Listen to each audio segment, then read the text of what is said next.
तीन बेटियां। सरिता के घर में तीन बेटियां थीं। दो नौकरी करती तो एक पढ़ाई। अरे दवाई खत्म हो रही है, कोई है जो लेकर आएगा? तभी बड़ी बेटी रिया आ जाती है। हाँ पापा, ये रही आपकी दवाई। अभी खत्म होने में वैसे 2 दिन बाकी है। 2 दिन पहले ना बोले तो कौन सुनेगा? चिल्लाना तो पहले से पड़ता है ना कि सामान खत्म है। अच्छा जल्दी से छोटी चाय बना दे दीदी के लिए। जी माँ। और हाँ, पकोड़े तल लेना, बारिश का मौसम है, मजा आ जाएगा। मैं बाजार से आलू ले आती हूँ माँ, खत्म हो रहे हैं। घर का सारा काम बिल्कुल परफेक्ट चल रहा था। दोनों बेटियां पढ़ाई के बाद नौकरी कर रही थी और छोटी पढ़ाई, पिता की पेंशन और अपना मकान। लेकिन पास की कमला चाची। और रियासिया की माँ, तुम लोगों को कितने सालों से देख रही हूँ, परेशान ही देखा। भगवान एक बेटा दे देता तो। अब किसी जन्म का कर्म खराब रहा होगा चाची, जो लड़का नहीं हुआ। वैसे काश एक लड़का हो जाता। पास छोटी बैठकर पढ़ रही थी। वो माँ की बात सुनकर किताब बंद कर देती है और खिड़की में खड़ी हो जाती है। खिड़की के बाहर रवि, जो कि पास ही में रहता है। अरे छुटकी, क्या सारा दिन किताब में नजर गड़ाई रहती है? मैं नकल करना सिखा दूंगा, तू आराम से पास हो जाएगी। आजा, चलना, सब बाहर खेल रहे हैं। तू तो लड़का है, फिर पढ़ता क्यों नहीं? तेरे सर पर तो माँ पिता की जिम्मेदारी भी है ना। कैसी बात कर रही है यार? जिम्मेदारी मेरी नहीं, पिता की है। पिता की क्या जिम्मेदारी, बता। देख, माता पिता लड़की की शादी के लिए पैसा जमा करते हैं, उसकी शादी कराते हैं, उसे पढ़ाते भी है ना? हाँ, वो तो सभी माता पिता करते हैं। क्या लड़की की शादी नहीं करते? उसकी भी तो करते हैं ना। हाँ करते हैं, लेकिन क्यों, कैसे? सुन, वो लड़के को पढ़ाते हैं इसलिए कि वो बुढ़ापे का सहारा बनेगा। शादी करते हैं कि उसकी बीवी आकर घर संभालेगी। लेकिन बेटियों के लिए कोई स्वार्थ होता है? नहीं ना। तभी तो पैदा होते ही मुंह बन जाता है। अब तू सोच, तू किसी के घर जाए और वो तुझे देखकर मुंह बना ले तो कैसा लगेगा? वो तो पागल होते हैं। बेटियां जीवन भर माँ बाप के लिए सोच ले, लेकिन फिर भी वो उसे अपना नहीं मानते। बेटे दिन रात निखट्टू बने रहे, लेकिन उम्मीद उन लोगों से फिर भी बहुत होती है ना? चल छोड़ना, तू ये बता कि किस जिम्मेदारी की बात कर रहा था तू पिता की? अरे यही कि अगर बेटे को बुढ़ापे का सहारा और रिटर्न के रूप में देख रहे हैं तो इन्वेस्ट भी तो अच्छा करना चाहिए ना। छुटकी समझ जाती है कि समाज की सोच क्या है और चाहे जो हो जाए उसे किताब बंद नहीं करनी। तभी वहाँ बड़ी बेटी आ जाती है। माँ, अरे ओ माँ, ये ले मिठाई खा ले। क्या हो गया? लड़का पसंद आ गया क्या कोई?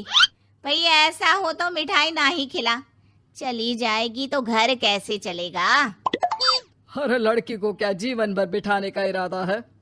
तू बता बेटी, किस चीज की मिठाई खिला रही है? क्या हो गया?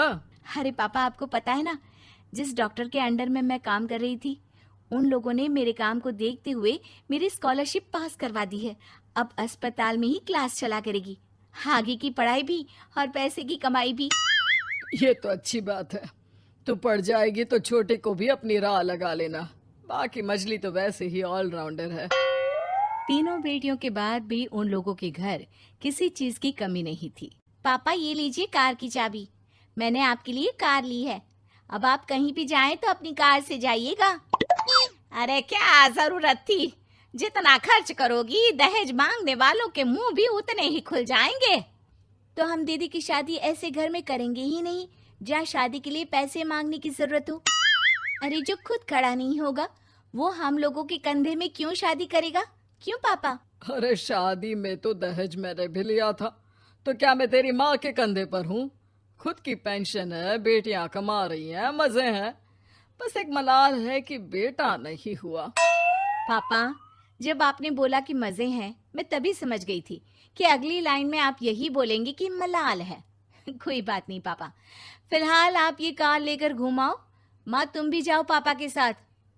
दोनों पति पत्नी बेटी की दी गई गिफ्ट कार में बैठकर घूमने निकल रहे थे कि पड़ोसी बोल पड़ता है। अरे भाई साहब, नई कार! यहाँ तो साइकिल भी बेचने की नौबत है। नजर ना लगाइए भाई साहब, जीवन में कार का सपना पूरा होना हम लोगों के लिए तो बहुत बड़ी बात है। हाँ हाँ, लाखों की कार हम हजारों की कमाई वालों के लिए कहाँ मुमकिन थी, ऊपर से तब जब कोई बेटा भी नहीं है। वैसे भाई साहब, आपकी साइकिल बिक क्यों रही है? भगवान की दुआ से तो आपके 4 लड़के हैं। हाँ हाँ, आपको तो हेलीकॉप्टर से घूमना चाहिए। और खाक हेलीकॉप्टर भाई साहब, अब क्या छुपाना, 2 लड़के तो कुछ कमाते ही नहीं, सारा दिन टीवी मोबाइल में लगे रहते हैं। और बड़े 2 जो किसी तरह जिम्मेदार बने भी हैं, बहू के कहने पर 1 पैसा हम लोगों को नहीं देते, ना इज्जत है ना मान सम्मान। हाँ भाई साहब, भाभी बता रही थी, बहू के होते हुए भी नौकरानी की तरह सारा दिन लगी रहती है घर के कामों में। आप किस्मत वाले हैं भाई साहब, जो बेटियां घर के साथ साथ बाहर का काम भी पूरी जिम्मेदारी से संभाल रही हैं। हाँ वो तो है, लेकिन कब तक? एक ना एक दिन तो ससुराल निकल जाएंगी, फिर तो वही हम दोनों और वही पेंशन। आप लोग भी कौन सा संजीवनी बूटी खा कर आए हैं? चलिए चलिए, जाइए, नई कार का मजा लीजिए। अच्छा ऐसा करते हैं, मेरी बहन के घर चलते हैं, काफी वक्त हो गया है मिले। दोनों बहन के घर जाते हैं, जहाँ उसकी बहन और उसका पति बैठकर चाय पी रहे होते हैं। अरे भाई भाभी, आज रास्ता कैसे भूल गए आप लोग? अरे हम तो फिर भी भूल गए, तुम तो कभी नहीं आते हमारे घर। अरे कोई आने का साधन भी नहीं है ना, अब बस से आना हम लोगों के बस की बात तो रही नहीं भाई। अरे दीदी, 2 कार थी आप लोगों की, कहाँ गई? भाभी वो तो जिसकी थी वो ले गया।